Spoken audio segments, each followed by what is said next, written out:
Carlo Acuiti's story continues to expand in the hearts of those who knew him, but also of those who, even though they never met him, perceived his echo in every small gesture of faith and love. Imagine a boy who, since he was a child, was not content to follow the flow. He dreamed big, and saw in the modern world not a jungle of superficiality, but a fertile ground from which to sprout new ways to get closer to God. Carlo was not just a computer enthusiast or a young man with normal tastes like football and video games. His curious and enterprising mind always tried to blend tradition with innovation. In an era in which the screen and social media dominated the lives of young people, he decided to exploit the power of the internet to tell the beauty of Eucharistic miracles, creating a site that became a true portal of hope. Imagine the long evenings spent programming, studying codes and imagining how to make faith accessible and modern, without ever falling into the trap of banality. Carlo saw in every bit a fragment of light, in every line of code an invitation to look beyond the visible, to seek the presence of God in every aspect of daily life. But behind that brilliant mind was also an incredibly human heart, capable of deeply feeling the joys and sufferings of others. Between a game of soccer and a video game session, he always took time to listen to a friend in difficulty or to hug a schoolmate overwhelmed by family problems.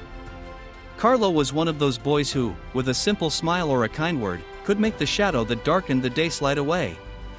And it was not just a gesture of generosity. For him, every help offered was a prayer, a small daily liturgy in which love for God manifested itself concretely. His family, although rooted in ancient and profound traditions, had adapted to the modern world without ever losing sight of the values that have always illuminated the way. From attentive and affectionate parents, Carlo learned from an early age the value of prayer and perseverance in dialogue with the divine. That first communion, which for many might seem only a ritual, for him was the baptism of a mission, that of transforming every action into an act of love, every moment into an opportunity to witness the presence of God in everyday life. Over the years, Carlo discovered that the world of information technology could become a powerful tool for evangelization. While others were lost in video games and distractions, he designed web pages and digital content that told stories of faith, miracles, and hope. His friends, initially intrigued, soon understood that behind those screens was something much deeper, an invitation to see the beauty of life even in the smallest details. Every update of the site, every new page created, was another piece in the mosaic of a living and pulsating faith. Carlo's school experience was made up of numerous small acts of courage and sensitivity. During class hours, when monotony seemed to have taken over, he was able to bring the most abstract concepts to life with concrete examples and personal stories, involving classmates and teachers in a dialogue that transcended the confines of simple teaching. He spoke of how the rosary was not just a series of repeated prayers, but a true conversation of love with God, where each meditation was a dive into the ocean of infinity.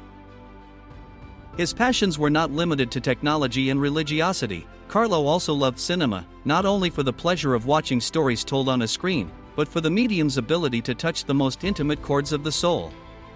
In every film he sought inspiration, every soundtrack an invitation to reflection, every dialogue a lesson on the fragility and strength of the human being.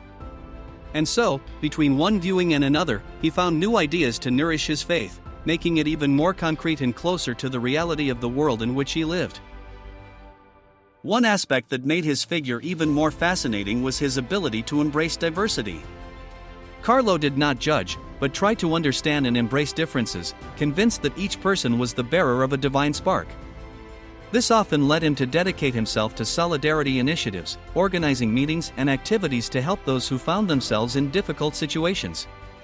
His presence was like a caress that dissolved tension, an embrace that gave strength in moments of weakness. Carlo's journey became even more intense when illness knocked on his door. The fulminant leukemia, which struck at the age of just 15, was not seen by him as a condemnation, but as a final test of faith.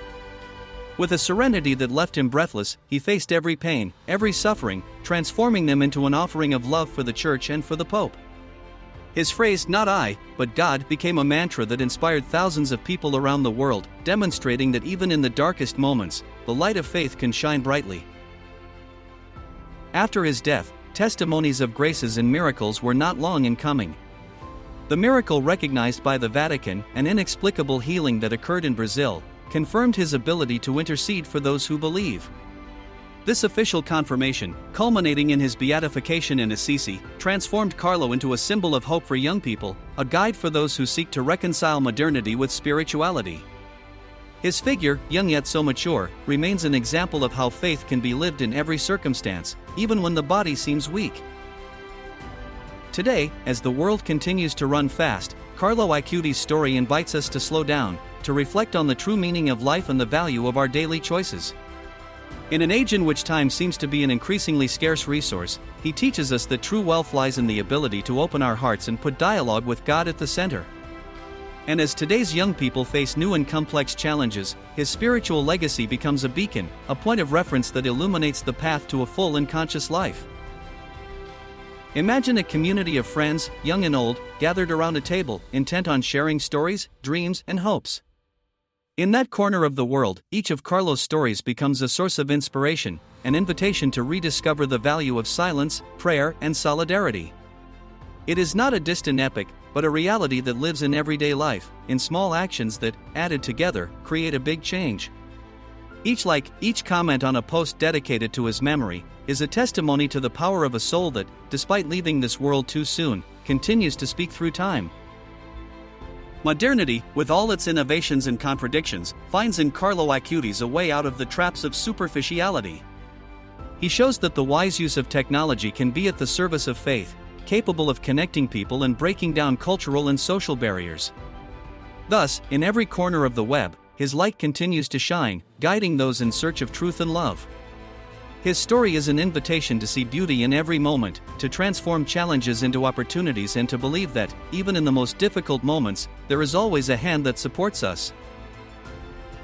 In conclusion, Carlo Acutis is not just a name engraved in the memory of those who loved his brief, intense existence. He is a symbol of hope and renewal, a model of life that invites all of us to never give up, to seek the divine in every little detail of our daily lives. His legacy reminds us that holiness is not a privilege reserved for a few, but a possibility open to anyone who has the courage to live with an open heart and a curious mind. So, let yourselves be inspired by this young man, who was able to unite his passion for the modern world with his eternal love for God, and remember, every gesture, even the smallest, can become a great act of love. Carlo teaches us that, in a world of constant change, faith remains the anchor that keeps us steady, the lighthouse that lights our path. And as we continue to navigate this sea of novelties and challenges, his example pushes us to never lose sight of what really matters: the beauty of love, the strength of hope, and the magic of life lived in harmony with the divine.